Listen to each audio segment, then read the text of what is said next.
Commercial banks. Now, as we know, there are two major sectors of the economy. One are the households, that are the consumers, and the other are the producers that produce. Now, households have income which they spend, and a part of it they save also. Producers need money for producing, they need money. Now, we have extra money, we are ready to give out the money. Producers need money. Now, how do the money that we save reaches the producers? This is when banks come into play.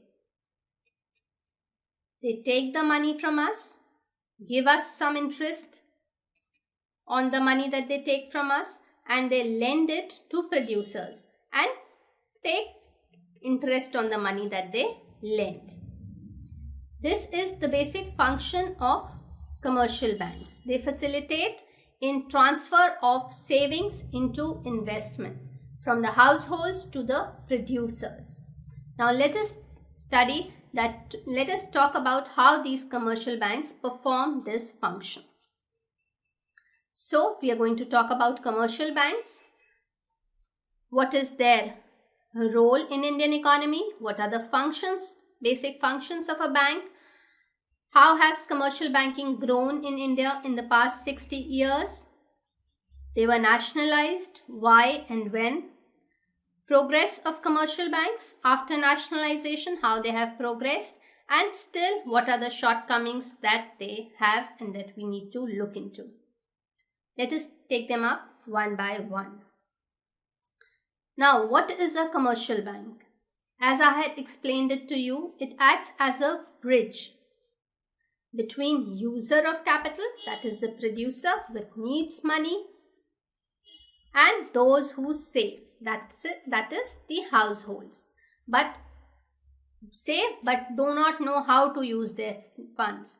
That is when banks help them with the using of their funds and directing them into a proper channel, so that the economy grows and it helps and it uplifts the society as a large. It also adds total. Now it does not only invest the money that it gets from the households or the savings, it also creates credit.